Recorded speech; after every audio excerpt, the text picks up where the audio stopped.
ሰላም ጤና ይስጥልኝ የዲደብሊው ኢንተርናሽናል ተከታታዮቻችን በዛሬው ወቅታዊ ጉዳይ እንግዲህ በስፋት ስለ ተፈናቃዮች እንዲሁም ስደተኞች ወገኖቻችንን የምንመለከትበት ሰፋ ያለ ቃለ መጠይቅ እናደርጋለን። እንግዶችም ጋብዘናል። እንግዶቼ ደግሞ ከእንባ ጠባቂ ተቋም የመጡ ናቸው። በተፈናቃዮችና ስደተኞች ሰፋ ያለ ቆይታ የምናደርገው ደግሞ እንድትከታተሉን አብሮነታችሁን እንዳይለየን ከወዲሁ ጋበዝኩ። እንግዶቼ ደግሞ ከእንባ ጠባቂ ተቋም የመቀለ ቅርንጫፍ ጽህፈት ቤት ከአቶ ፀሐይ እምባይና በጽህፈት ቤቱ የሴቶችና ህጻናት የመብቶች ጉዳይ ዲስክ ኃላፊ ከአቶ ሀፍታ ያሰፋ የምናደርገው ቆይታ ነው የሚሆነው። አሁንም አብሮነታችሁ አይለየን እያልኩኝ እንግዶቼም እንኳን ደህና መጣችሁ። በጣም እናመሰግናለን። በተቋማችን ስም አጠር ብሎ ለማስቀመጥ ያህል የእንባ ጠባቂ መጀመሪያ ስራና ኃላፊነት የራሱ አለው የስራ ድርሻ አለው። በ1142 2011 የተሰጠው ስልጣን አለ። በተሻሻለው አዋጅም በ1307 2016 ተሻሽሏል። ከነዚህ ዋነኞቹ አንዱን ምንድነው የመንግስት አስፈጻሚ አካላት የሚሰጣቸው መመሪያዎች፣ የሚያወጣቸው አዋጆች፣ ደንቦች፣ መመሪያዎች የሰዎች መብትን የማይጻረሩ መሆኑን መቆጣጠር፣ መከታተል ዋና ስራችን። እነዚህ ችግሮች ግን ከተፈጠሩ ግን በምርመራ ደግሞ የማስተካከል ስራ ነው። ስለዚህ እንደ ህዝብ እንባ ጠባቂ ለመንግስት የማማከር ስራ ነው። በህብረተሰቡ ዘንድ የሚታዩ የአስተዳደር በደሎች ለመንግስት የማማከር በጊዜው እንዲታረሙ የማድረግ አላርምም ወይም አላስተካክልም ያለ አካል ደግሞ በህግ መሰረት ተጠያቂ እንዲሆን ማድረግ ነው። ስለዚህ ተቋሙ ብዙ ችግሮች ቢኖሩትም በህዝቡ ያለ ተግዳሮት ግን ለመቅረፍ ከላይ እስከታች እየሰራ ይገኛል ብለን እናስባለን። ያው ችግር እንደ ህዝብ ትግራይ ተቋሙ ራሱ የራሱ ችግር አለው። ሆኖም ግን ስራው ግን በአግባቡ እየሰራ ነው ብለን እናስባለን። ዋናው እኛ የምናደርገው መፍትሄ ሀሳብ እንሰጣለን። አሁን ለምሳሌ ከዋናው ርዕሳችን ጋር የሚያዝ የተፈናቃዮች ጉዳይ ቁጥጥር አድርገን ችግሮቹ ነቅሰን አውጥተናል። መፍትሄ ሀሳብ አስቀምጠናል። ስለዚህ መፍትሄ ሀሳብ ለማን እንደሚሰጠው ለመንግስት አካል ነው እንዲፈታው ማለት ነው። ለማህበራዊ ጉዳይ ሰጥተናል፣ ለክልሉ ጊዜያዊ አስተዳደር ሰጥተናል፣ ለፌዴራል እንባ ጠባቂም ሰጥተናል። ስለዚህ የኛ ዋና ስራ ችግሮችን ነቅሶ በማውጣት መንግስት እንዲያውቀው ማድረግና መንግስት ችግሮችን እንዲፈታ እንዲንቀሳቀስ ማድረግ ነው። ቁጥጥር ካደረግን በኋላ ደግሞ ከአንድ አመት በኋላ ቀጥለንም በተነቅሶ በወጡ ችግሮች ድጋሚ ቁጥጥር እናደርጋለን የት ደረሱ ብለን። ስለዚህ ተመልሰንም ከማህበራዊ ጉዳይ ምክክር አድርገናል። ከማንም ተቋም ማለት ነው የምናደርገው ቁጥጥር ከማንኛውም ተቋም ጋር ድጋሚ ቁጥጥር ካደረግን በኋላ የምክክር መድረክ እናካሄዳለን። ይሄን ተስተካክሏል፣ ይሄን አልተስተካከለም። ስለዚህ ህብረተሰቡ አሁንም በችግር ያለ እንደሆነ ወይም የተፈታ እንደሆነ በግልጽ እናስቀምጣለን።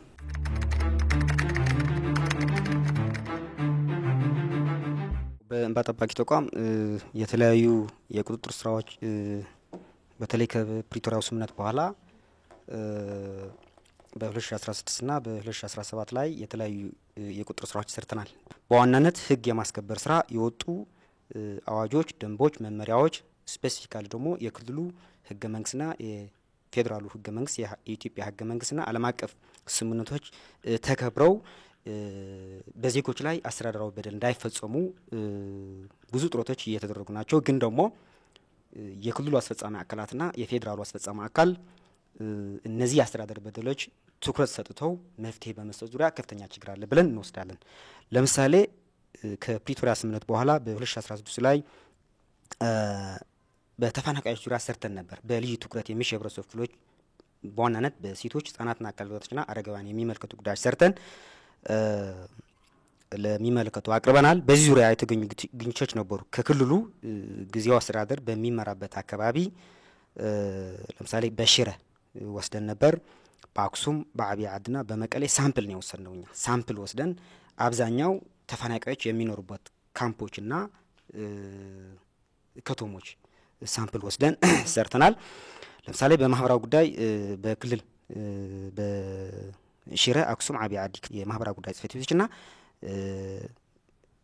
በክፍለ ከተማ ሐውልትና በአይደርም ወስደን ነበር። ተፈናቃዮች የሚኖርበት ካምፕ ደግሞ በሽረ ፕሪፓራቶሪ አክሱም ፕሪፓራቶሪ አብይ አዲ ፕሪፓራቶሪ ሞሞና ሁለተኛ ደረጃ ትምህርት ቤት አይደር ሁለተኛ ደረጃ ትምህርት ቤት ሳምፕል ወስደን ሰርተናል። በዚህ ዙሪያ የተገኙ ትላልቅ የሆኑ ግኝቶች ነበሩ። ለምሳሌ ተፈናቃዮች ያሉባቸው ከፍተኛ የሆኑ የአስተዳደር በደልና የመብት ጥሰቶች በዝርዝር አቅርበናል። ለምሳሌ በዛን ጊዜ የነበረ ችግር በ2016 የነበረ ችግር በቁጥር ወጥ ያገኘናቸው ግኝቶች ተፈናቃዮች ወደ ቀያቸው ያለመመለስ ችግር ከፍተኛ የሆነ ችግር አለ። በዚህ ዙሪያ ወደ 1 ሚሊዮን የሚጠጉ ተፈናቃዮች ወደ ቀያቸው እንዳልተመለሱ ከክልል ማህበራዊ ጉዳይ ጽሕፈት ቤትና ከቁጥጥር በተደረገባቸው የማህበራዊ ጉዳይ ጽሕፈት ቤቶች ያገኘነው መረጃ ያመላክታል። ይሄ ማለት ከሱዳንና ከተለያዩ የኢትዮጵያ ክልሎች ከቁጥሩ በኋላ የመጡ ተፈናቃዮች ግን አይጨምርም ማለት ነው። ስለዚህ ቁጥሩ ሊጨምር ይችላል የሚል እንትናለን። ሁለተኛ በካምፕ ውስጥ የሚገኙ ተፈናቃዮች በተለያዩ ካምፖች የሚገኙ ተፈናቃዮች በስታንዳርድ መሰረት ወደ ቀያቸው እስከሚመለሱ ድረስ ህይወታቸው መቆየት የሚችልባቸው አቅርቦት አለማቅረብ፣ የውሃ፣ የመድኃኒት፣ የምግብ ከፍተኛ የሆነ የአቅርቦት ችግር ነበረ ብለን እንወስዳለን። በዚህ ዙሪያ በተለይ በሽረ ከከተማው በላይ ህዝብ ተፈናቃይ አለ። ወደ 300 ሺህ የሚጠጋ ተፈናቃይ አለ በከተማ ውስጥ። ሁሉም ተፈናቃዮች በትምህርት ቤት ካምፕስ ውስጥ ነው የሚኖሩ። ሴቶችና ህጻናት ወይም ተማሪዎች ስታንዳርዱን የጠበቀ ትምህርት ማግኘት አልቻሉም። ማለት ሳይድ ባይ ሳይድ የአንዱ ችግር የሌላው ችግር ሊሆን ይችላል ማለት ነው። በዛ አይተን ነበረ። በዛ በቁጥር ወቅት ያገኘናቸው ከፍተኛ የሆኑ ለ9 ወር ያህል ምግብና መድኃኒት ባለማቅረቡ ምክንያት እስከ መስከረም 2016 ላይ ከ996 ሰዎች መሞታቸው አግኝተን ነበር። ይሄ መቼ ነው? በ2016 መስከረም አካባቢ። ከዛ በዳግሞ ቁጥር ወቅትና በምክክር መድረክ ያገኘነው ግኝቶች ደግሞ አሉ። ስፔሲፊካሊ በቃል የተሰጠን መረጃ የነዚህ እንትኖች ወደ 2405 እንደሞቱም ያመላክታል። ይሄ የነዚህ ብቻ ነው። የምስራቅ ትግራይ የቶታል የመቀሌ ዞን የደቡብ ምስራቅ በደቡብ ምስራቅ የሚኖሩ ተፈናቃዮች ፕላስ በደቡብ አካባቢ የሚገኙ ተፈናቃዮች ብቻ ሳይጨመር ማለት ነው። ስለዚህ ይሄ ሳምፕል ነው። እኛ ምን ያመለክታል? ይሄ ስታየው ኢንዲኬተሩ ከ5000 በላይ ተፈናቃዮች እንደሞቱ የሚያመለክቱ የተለያዩ መረጃዎች እንዳሉ በቃል የተሰጠን መረጃ ያመለክታል። ይሄ መቼ ነው? ከዳግሞ ቁጥሩ በኋላ እንደዚህ የተሰጠን መረጃ አለ። ይሄ በቃል ነው። ወደ ዝርዝር መግባት አልፈልግም። ይሄ ከፍተኛ ችግር ነው ማለት ነው።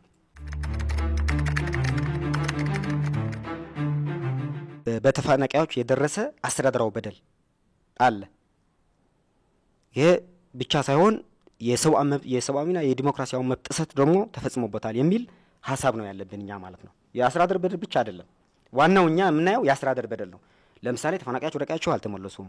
ወደ ቀያቸው የተመለሱ ደግሞ እንዲቋቋሙ ለምሳሌ የክልሉ ጊዜያዊ አስተዳደር በሚያስተዳድርበት አካባቢ በሰሜን ምዕራብ፣ በመካከለኛው ዞን፣ በመቀለ ዙሪያ አካባቢ በተለያዩ ዞኖች ያሉ ተፈናቃዮች ራሳቸው ችለው እንዲኖሩ ህይወታቸው ማህበራዊ፣ ኢኮኖሚያዊ፣ ስነልቦናዊ ህይወታቸው እንዲያስተካክሉ የማድረግ ስራ በክልሉ ጊዜያዊ አስተዳደርና በፌዴራል መንግስት ስፔሻሊ በሁሉም አስፈጻሚ አካላት አልተሰራም የሚል ሀሳብ ነው ያለብን። ይሄ በቁጥሩ የተገኘ ግኝት ነው የሚል ሀሳብ ነው ያለብን። ሌላ በዓለም አቀፍ እነዚህ የምግባረ ሰናይ ድርጅቶች ደግሞ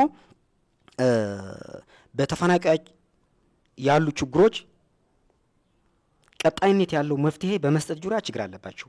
በተለይ በሽሬ በውሃ በኬር በዳብሊውኤፍፒ በአይኦኤም በዛ ያየናቸው ችግር ነው። የውሃ ሲያቀርቡ የነበሩ ዓለም አቀፍ ድርጅቶች ማቋረጥ፣ ምግብ የሚያቀርቡ የነበሩ የተለያዩ የዓለም አቀፍ ድርጅቶች ማቋረጥ፣ የተለያዩ አልባሳት የሚያቀርቡ የነበሩ ተፈናቃዮች ማለት ግብረሰናይ ድርጅቶች ደግሞ በተለያየ ምክንያት አቋርጠዋል፣ እየወጡ ናቸው። ስለዚህ ያለን ዜጎች ያሉባቸው አማራጮች ወደ ቀያቸው እንዲመለሱ ነው የሚፈልጉ። እዚህ ላይ በተለያዩ በ2013 እና 14 የተሰራ ቴንዳ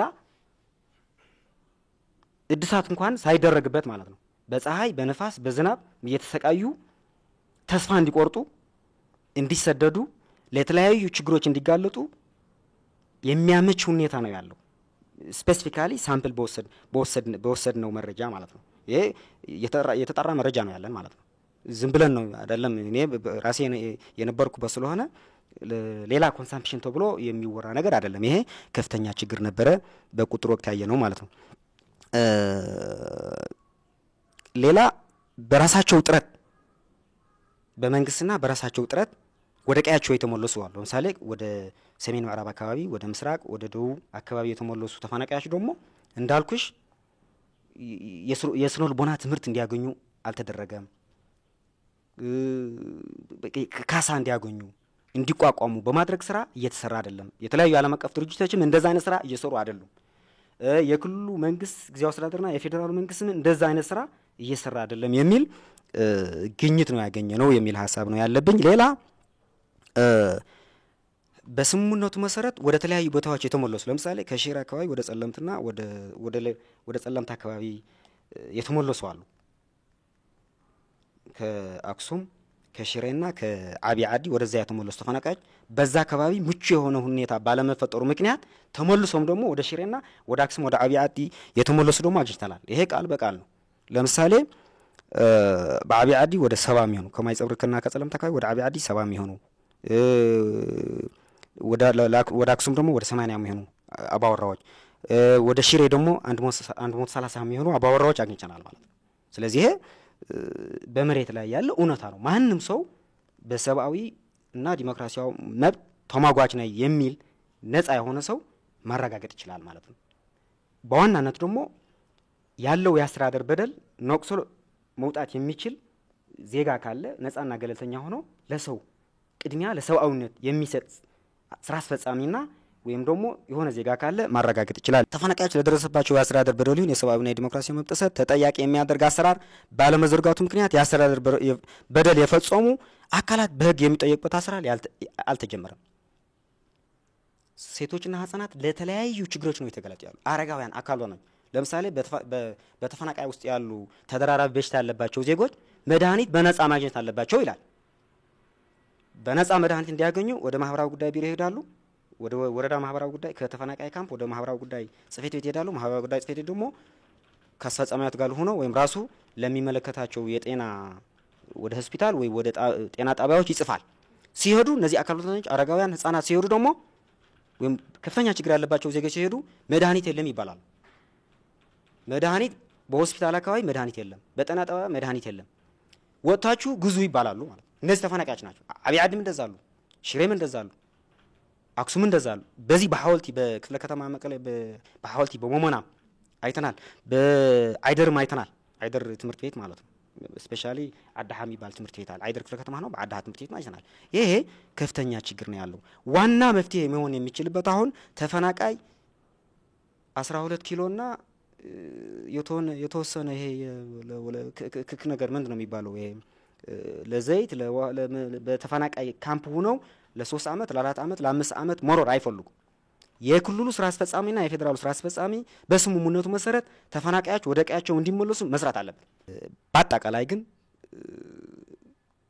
ከፍተኛ የሆነ የተፈናቃዮች ችግር እንዳለ ወስደን በዛ ዙሪያ እንድንሰራ ተፈናቃዮች ሰኔ ይመለሳሉ፣ መስከረም ይመለሳሉ፣ ከሁለት ሳምንት በኋላ ይመለሳሉ እያሉ ተፈናቃዮች ወደ ተለያየ የስነ ልቦና ቀውስ እንዲዳረጉ እየተሰራ ያለው ስራ መቆም አለበት የሚል እንደንባ ጠባቂ እንደዛ አይነት ስራኛ እንዲቆም ነው ማሳሰብ ያለብን ማለት ነው። ለማን ለክልሉ ስራ አስፈጻሚዎችና ለሚመለከተው የፌዴራል ስራ አስፈጻሚ መንግስት ሆኖ ግልጽ ተጠያቂነት ያለው መረጃ ለህብረተሰቡ መስጠት አልቻለም የሚል ሐሳብ አለብን። የክልል ማህበራዊ ጉዳይ፣ የወረዳዎች ማህበራዊ ጉዳይ ይህንን ጉዳይ የተፈናቃዮች ጉዳይ በፕሪቶሪያው ስምምነት ፖለቲካው መፍትሄ ካልተሰጠው እና ቅድሚያ ለሰብአዊነት ካልተሰራ ከአቅማችን በላይ ነው የሚል ሐሳብ ነው ያለባቸው። ስለዚህ እኛ እንደ ባጠባቂና እንደ ልዩ ትኩረት የሚሹ ህብረተሰብ ክፍሎች ወይም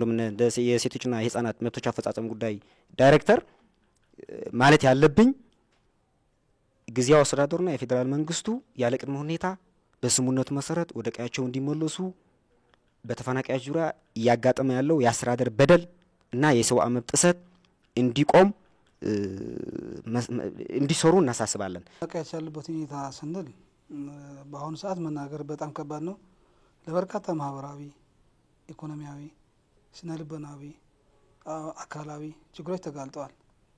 የትም ይኑር የትም በእነዚህ አራቱ ችግሮች ሁሉም ተቸግረዋል ማለት ነው። ይሄ ብቻ ሳይሆን ግን የምግብ የማግኘት እድላቸውም የለም። የምግብ ክልከላም እየተደረገ ነው። ምክንያቱም ከሰብአዊ መብት ጋር እያያዝ ይችላል። የእነዚህ ሰዎች ግን እኛ እንደ አስተዳደር በደል ክልከላ ብለን የምናስቀምጠው ወደ ቀየ እንዳይመለስ ክልከላ ማድረግ፣ የምግብ ክልከላ፣ የመጠለያ ክልከላ እያደረገ ነው ያለው ብለን የምናስበው። ስለዚህ የምግብ ካላገኘ አንድ ሰው ተርቦ መሞት ነው፣ ወይም ከተራበ በተለያዩ በሽታዎች ተጠቅቶ እየሞተ ነው። አሁን የሞቱት ሰዎች በዳታ የገለጸው ሀብታይ ምክንያታቸው ረሃብ ነው። አብዛኞቹ ረሃብ ነው የሞቱ። ስናይ ደግሞ ወጣት የሞተ የለም። አብዛኛው ወጣት ወደ ስደት እየሄደ ነው ያለው። ህጻናትና ሽማግሌዎች ናቸው አብዛኞቹ። ጧሪ የሌላቸው ናቸው። ወላጅ አባት እናት የሌላቸው ናቸው እንደዚህ የተጎዱ ያሉና ስለዚህ በዚህ ችግር ነው የሚገኙት። ስለዚህ በአብይ አዲ አክሱምና ሽሬ 57 ሺህ አካባቢ ምንም እርዳታ የማያገኙ ሰዎች አሉ። እርዳታ ይባል የማያገኙ እርዳታ ያገኛል የተባሉ አካላትም እስከ 9 ኪሎ ይሰጣል በቀን በወር ማለት ነው። 15 ኪሎ ነው በስታንዳርድ WFP የሚሰጣቸው፣ ግን 9 ኪሎ ነው። ለምን 9 ኪሎ ብለህ ከጠየቁ አይ ካልፈለከው ተው ለሌላ ለተራበን ሰጠዋለን ሲባል የቸገረው ሰው ደግሞ 1 ኪሎ ቢሆንም ይቀበላል። ስለዚህ በእንደዚህ ሁኔታ ነው እየኖሩ ያሉና ይሄ ኑሮ ከተባለ ከመቃብር በላይ ኑሮ እየኖሩ ነው ብለን የምናስበው። ስታያቸው እኮ ፊታቸው የገረጣ አካላታቸው የከሳ ደህና የሚባሉ ምናልባት ቤተሰብ ያላቸው ወደ ቤተሰብ ተጠግተው ይኖራሉ። አብዛኛው ስናይ ግን ከምዕራብ ትግራይ የመጣ ህብረተሰብ ራሱ ብቻ ሳይሆን ሌሎችን እያስተዳደረ የነበረ ዜጋ ነው። በአሁኑ ሰዓት ግን ሌላ ማስተዳደር ይቅርና ራሱን በምግብ መቻል እንኳን አልቻለም። በምግብ በእርዳታ ስጡኝ ያለ እየተቸገረ ነው ያለውና ይሄ በጣም አስከፊ ሁኔታ ነው ያለው ማለት ነው። ስለዚህ ይሄ ነገር መንግስት ክትል ያደረገበት አይደለም። የትግራይ መንግስት 9 ኪሎ ለአንድ ሰው ምን ያደርግበታል? እሱም ብቻ አይደለም 5-6 ከሆነ ቤተሰብ የ4 ነው የሚሰጠው። ለምን 4 ካልፈለግ ተወው ነው። ስለዚህ ያው መጀመሪያ እንደገለጽኩት እሷ ማጣ ስለማይፈልግ ይቀበላል። ኤክስፓየር ሆነ ምግብ ተሰጥቶ ነበር፣ የፎርኖ ዱቄት ተሰጥቶ ነበር፣ ዘይትም ቢሆን ተመሳሳይ ለሚመለከተው አካል አሳውቀናል በጊዜው። ግን ይሄ ነገር መንግስት ተካታትሎ ለቀጣይም መፍትሄ ካላደረገበት ያው ለአስተዳደሩ በደል ተጨማሪ በደል ማድረስ እንደሆነ ነው የምናስበው እኛ ማለት ነው። ስለዚህ ለ4-5 አመት በድንኳን መቆየት ማለት መጀመሪያ የተሰራው ድንኳን ነው እስካሁን ያለው። መጀመሪያ የተሰራ ጥገናም የተደረገበት ነገር የለም። ምናልባት አንዳንድ ቤተሰብ ያገዛቸው ፕላስቲክ ገዝተው የጥገና ስራ ሰርተዋል። ሌላው ግን ለራሱ ለምግብ እንኳን ያላገኘ ለድንኳን ማስተካከያ ሊያገኝ አልቻለምና በቀን በፀሐይ በንፋስ በክረምት በዝናብ ምናልባት እኛ ዝናብ ሲዘንብ እንደ ከተማ ልንደሰት እንችላለን። ከተማ ያጥበዋል። ልብሳችን ለማጠብ የክረምት ዝናብ ዝናብ ሊያስፈልገን ይችላል። ለነሱ ዝናብ ማለት ግን ችግር ነው። በአሁኑ ሰዓት ከላይ ዝናብ ነው፣ ከታችም ዝናብ ነው። ፍራሽ የሌላቸው በጣም በርካታ ነው ያሉት። ፍራሽ ትንሽ የፕላስቲክ አንጥፎ የሚተኙ በርካታ ናቸው። እሷ እንኳን ዝናብ ከዘነበ የማያገኙባት ጊዜ አለ። ቆመው የሚያድሩ ከነ ልጆቻቸው ነው ያሉት። ስለዚህ ተፈናቃዮች በዚህ ሁኔታ ነው የሚገኙት። ስለዚህ መንግስት አሁንም 5ኛ ክረምት እንደዚህ ከቀጠለ ከነበረበት ሁኔታ የባሰ የህመም የሞት ሊያጋጥም ይችላል ብቻ ሳይሆን እያጋጠመን ያለው እያየን ያለ ነው። ግን የባሰ ሊፈጠር ይችላል። እነዚህ ሰዎች ግን ዜጋ ናቸው፣ ተጋሩ ናቸው፣ ኢትዮጵያውያን ናቸው። የፌዴራል መንግስት ይሁን የክልሉ መንግስት ለእነዚህ ሰዎች እንደ ዜጋ ማድረግ የሚገባው ማድረግ አልቻሉም። የትግራይ መንግስት ማድረግ የሚችለው አላደረገም። ሌላ ቢቀር ለፌዴራል መንግስት እንኳን ግፊት አድርጎ ወደ ቀያቸው እንዲመለሱ እርዳታ እንዲያገኙ አላደረገም። የፌዴራል መንግስት እንደ ዜጋ አላያቸውም። ስለዚህ እነዚህ ሰዎች ከሁሉም ተቸግረው ነው ያሉ። እስካሁን የቆዩም በመንግስት ወይም በመንግስታዊ ያልሆኑ ተቋማት ድጋፍ ሳይሆን ህብረተሰቡ ራሱ የቻላቸው ናቸው። አብዛኛው በትግራይ በሁሉም አይዲፒ ያሉበት ስንዞር አብዛኛው ድጋፍ የሚያገኘው ከህብረተሰቡ ነው። ህብረተሰቡ ራሱ አሁን እየተቸገረ ነው ያለው። ለራሱ ተቸግሮ እያጣን ያለውና እነሱን መደገፍ ሲያቅተው እነሱ ደግሞ ወደ ሌላ ወደ ከፋ ችግር የገቡ ናቸው። ስለዚህ በዚህ ጉዳይ ከቀጠለ ግን ምናልባት የከፋ አደጋ ሊያጋጥም ይችላል ብዬ አስባለሁ ማለት ነው። ስለዚህ እነዚህ ያወራ ነው በድንኳን ያሉ ነው። በትምህርት ቤት የተጠለሉም በተመሳሳይ ጉዳይ ነው ያሉ። ምናልባት ዝናብ ላይ ሊያገኛቸው ይችላል። ግን ተማሪዎች በብዛት ስላሉ ግማሹ ለትምህርት ቤት እየዋለ ነው፣ ግማሹ ደግሞ ለመጠለያ ነው። ስለዚህ ታሞ የማይተኙበት ሁኔታ ነው ያለው። ትምህርት ቤት ማለት ትምህርት ቤት ነው። ስለዚህ በተማሪዎች ጫጫታ ታሞ መተኛት አይችልም። ለሽንት ቤት በጣም የሚቸገሩ ናቸው። ስለዚህ እነዚህ ከሌሉ ደግሞ በአንድ ክላስ ከ7-6 አባወራ የሚኖርበት አለ። 5 ወይም 4 ቤተሰብ ካለው ኦልሞስት በጣም አስቸጋሪ ነው። ስለዚህ ለከፋ ተላላፊ በሽታም ሊጋለጡ ይችላሉ። ረሃቡን ጨምሮ የሽንት ቤቱ የውሃ ችግር ጨምሮ የባሰ ችግር ሊፈጠር ስለሚችል አትሊስት እንኳን የክልል መንግስት ማድረግ የሚገባው እነዚህ ነገሮች ማስተካከል ነው። ሌላው ደግሞ ለፌዴራል መንግስት ወደ ቀያቸው እንዲመለሱ ግፊት ማድረግ። ስለዚህ በተማሪዎችም በአግባቡ እየተማሩ አይደለም ተፈናቃዮች ባሉበት አካባቢ። ስለዚህ ለተፈናቃዮች ብቻ ሳይሆን ተማሪዎችም መማር አልቻሉም። ምክንያቱም ተፈናቃዮች ምግብ ይሰራሉ እዛ ክፍል ሆነው ተማሪ ምግብ እየሸተተው መማር በጣም ይቸግራል። በአንድ ክላስም እስከ 50 እስከ 80 ተማሪ የሚማር ያለው። ስለዚህ ተፈናቃዮች ወደ ቀያቸው አለመመለስ ለራሳቸው ብቻ ሳይሆን ለሌላ ዜጋ እንደ የክልሉ ህብረተሰብ እየተቸገረ ነው ያለው። ስራ ያልጀመሩ ትምህርት ቤትም አሉ። በሽሬ አሉ፣ በአብይ አዲ አለ። ስለዚህ እነዚህ ትምህርት ቤቶች ማስተማር የሚገባቸው በስታንዳርድ መሰረት አሁን ስለ ትምህርት ጥራት አይታሰብም። ተማሪ ትምህርት ቤት ገብቶ መመለሱ አንድ በቂ ነገር ነው። ስለ ትምህርት ጥራት ግን በእነዚህ አካባቢ በጣም አስቸጋሪ ስለሆነ በዚህ ሁኔታ ነው የሚገኙ ማለት እንችላለን። ስለዚህ ተፈናቃዮቹ በአስከፊ ሁኔታ ይገኛሉ እና የሚመለከተው አካል የክልልና የፌዴራል መንግስት አሁንም ትኩረት ካላረጉበት ዜጎቹ እንደ ዜጋ እያለቁ ነው።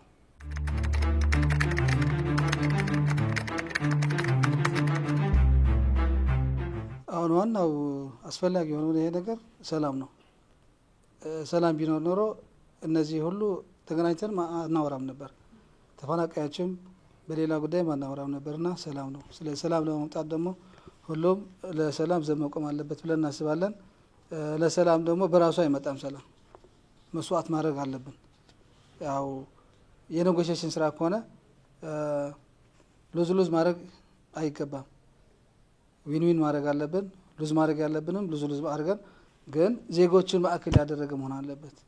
ዜጎቹ እንዳይጎዱ ለዜጎቹ የሚጠቅም ለሀገሪቱ የሚጠቅም ስራ መሰራት አለበት። ስለዚህ በሀገራችን እና በክልላችን ያለው ሰላም እንዲመጣ ያው ተቃናቃኝ አካላት ቁጭ ብለው ተነጋግረው ማዕከላቸው ህብረተሰብ እኮ ነው። ያኛውም የኛኛው እኛ እንደ ተቋም ከማንም የፖለቲካ ፓርቲ ድጋፍ ነፃ ነን። እስከ ሰራተኛ አይፈቀድም፣ በህግ መሰረት አይፈቀድም። ስለዚህ ዞሮ ግን ዜጋ ስለሆን ዜጎች እየደረሰው ያለው ችግርም እኛም ይደርስብናል። ስለዚህ ማድረግ ያለባቸው ግን ሁሉም በኃላፊነት የተቀመጠ አካላት ህብረተሰቡን ለማስተዳደር ነው። ህብረተሰቡን እመራለሁ የሚል አካል ደግሞ ለህብረተሰቡ የሚጠቅም ውሳኔ መወሰን አለበት። ካልሆነ ግን ያው ለይስሙላ መሆን ስለማይገባ ቁጭ ብለው ተነጋግረው የትግራይ ህዝብ ያለፈው ጉዳት እኮ በቀላል አይደለም እኮ ብዙ መስዋዕት እኮ ከፍሏል። ከ1 ሚሊዮን በላይ እኮ ሰው አልቋል። አሁን የተገኘው ሰላም መቀጠል ከተፈለገ ተመልሰን ወደ ጦርነት መግባት የለብንም። ጦርነት እንዳይመጣ ደግሞ ማድረግ ያለብን ሁሉ መስዋዕት መክፈል አለብን ብለን እናስባለን። ይሄ ከተደረገ ግን ያው ሰላም ካለ ተፈናቃዮች ወደ ቤታቸው ይመለሳሉ፣ ወደ ቀያቸው። ነጋዴ ይነግዳል አርሳ ገበሬም ያርሳል ወደዚህ ከተመለስ ወደ ሰላም ኑሮ እንመለሳለንና ስለዚህ ሁሉም ነገር ትተው የፖለቲካ ክርክራቸው ትተው ህብረተሰብ ምን ይፈልጋል በአሁን ሰዓት ብለው ህብረተሰብ ማዕከል አድርጎ ቢሰሩ የተሻለ ነው አሁን በተፈናቃዮች በጣም ከፍት ማለት ለመናገር በጣም የሚከብድ ነገር ነው እንደዚህ ዝም ብለ በከተማ ወይም ተመችተህ ወይም በሚዲያ ተናግረህ ተጨርሸው ነገር አይደለም በጣም ከፍተኛ ሆነ ችግር ነው ያለው ስለዚህ የተፈናቃዮች ጉዳይ ሰላም የትግራይ ሰላም ይወዳል ሰላም ይፈልጋል በዋናነት ደግሞ ተፈናቃዮች ሰላም ይፈልጋሉ እኛ እንዳየነው ማለት ነው ሰላም እንዲኖር ደግሞ ህግ መከበር አለበት የህግ በላይነት መኖር አለበት ስለዚህ የመንግስት ስልጣን ለዜጎች ጥቅም እንጂ ለማስለቀስ መዋል የለበትም የክልሉ ስራ አስፈጻሚዎች ከፖለቲካ ጨዋታ ወጥተው ህግን ብቻ አክብረው በዜጎች ላይ አስተዳደር በደል እንዳይፈጸም በተግባር መስራት አለባቸው የአሁን ጊዜው አስተዳደር ደግሞ ቅድሚያ ትኩረት ሰጥቶ ከፌደራሉ መንግስት ተስማምቶ ተፈናቃዮች ወደ ቀያቸው እንዲመለሱ ቅድሚያ ትኩረት ሰጥቶ መስራት አለበት የሚል ሐሳብ ነው ያለብን በዚህ ዙሪያ ደግሞ ያው የዓለም አቀፍ ሁኔታ እንደሚታየው ነው የኢትዮጵያ ሁኔታ ደግሞ እንደሚታየው ነው በዋናነት ደግሞ ትግራይ ለ4 ለ5 ዓመታት ያህል በጦርነት የኖረ ገና ያላገገመ በኢኮኖሚ ይሁን በስነ ልቦና ያላገገመ ማህበረሰብ ነው ያለብን ማለት ነው ስለዚህ በዚህ ዙሪያ ስፔሻሊ እነዚህ ዓለም አቀፍ ድርጅቶችና የውስጥ ምግባረ ሰናይ ድርጅቶች ከስራቸው እየለቀቁ ነው ስለዚህ በተለያዩ ካምፕ ትምህርት ቤቶችና መጠለያ ካምፖች ያሉ ተፈናቃዮች ወደ ቀያቸው ካልተመለሱ ብዙ ህፃናት ሴቶች አካላቶችና አረጋውያን እነዚህ ጧሪ ያለው የሌለባቸው ወላጅ አልባ የሆኑ ህፃናት ለተለያዩ እንትኖች መዋል የለባቸው ማለት ለከፍተኛ ችግር እየተገለጡ ነው ያለው ስለዚህ በዚህ ዙሪያ ቶሎ ብለን ካልሰራን ዜጎች በችግር ውስጥ ይወድቃሉ አሁን በተለያዩ ሚዲያዎች ያያየን ነው ግን ይሄ ብዙኛ እንትን አይደለም በሚዲያ ትኩረት አናደርግም ፕራክቲካሊ የክልሉ ማህበራዊ ጉዳይና የክልሉ ጊዜያዊ አስተዳደር ከፕሬዝዳንት ጀምሮ ያሉ ስራ አስፈጻሚዎች የተፈናቃዮች ጉዳይ ትኩረት መሰጠት አለባቸው ለምሳሌ በሆስት ኮሚኒቲ በማህበረሰብ ውስጥ የሚኖሩ ተፈናቃዮች አይተናል በዝርዝር አለንኛ ስፔሻሊ ሳምፕል ወስደን የሰራነው ቁጥጥር አለ ምግብ አያገኙ ከ2016 ጀምሮ ስፔሻሊ በሆስት ኮሚኒቲ በማህበረሰብ ውስጥ የሚኖሩ በርካታ ተፈናቃዮች ምግብ አያገኙ በተፈናቃዮች ስም ንግድ የሚነግዱ አካላትም አሉ አይተናልኛ የተለያዩ ሰራተኛ መንግስት እንዳሉ የተለያዩ አካላት እንዳሉ ይታወቃል ህፃናት ሴቶች እነዚህ ወጣት ሴቶችና ህፃናት ለተለያየ መነገጃ ያዋሉ ነው ስለዚህ መንግስት ይህንን ነገር ተከታትሎ ስርዓት መያዝ አለባቸው የሚል ሐሳብ ነው ያለብኝ በዋናነት ደግሞ ለ4 ለ5 ክረምት እነዚህ በተቃደደ ቴንዳ ወይም ኬንዳ እንዲኖሩ መፈቀድ የለባቸው ያለው የአስተዳደር በደል ጥሰት በህግ ተጠያቂ እስከሚሆን ድረስ ቅድሚያ ትኩረት ሰጥቶ ቢሰሩ የሚል ሐሳብ ነው ያለብኝ ቅድሚያ ደግሞ ለሰላም ብንሰራ ከፌደራል መንግስትም ከክልል መንግስትም ካጋራዋች ክልሎችም በሰላም ተከባብረን ተፈቃቅረን እንድንኖር እንደ እንባ ጠባቂ እናሳስባለንኛ ምክንያቱም ካልተከባበርን ቅድሚያ ለሰብአውነት ካልሰራን የትግራይ ሰላም ካላገኘ ሌላ አካልም ሰላም አያገኝም የሚል ሐሳብ ነው ያለብኝ አመሰግናለሁ ባችን ከተደቀነበት ዘርፈ ብዙ ችግር እንዲላቀቅ ሰላሙ አግኝቶ ደግሞ ወደ በፊቱ ያደጉ ዘመን ወደ ነበረበት የህይወት ጎዳና ላይ እንዲያመራም መልእክታችን ነው ቆይታችን እንግዲህ በዚህ ይቋጨው አለም ተክለ አብራያችሁ ነበርኩኝ ሰላም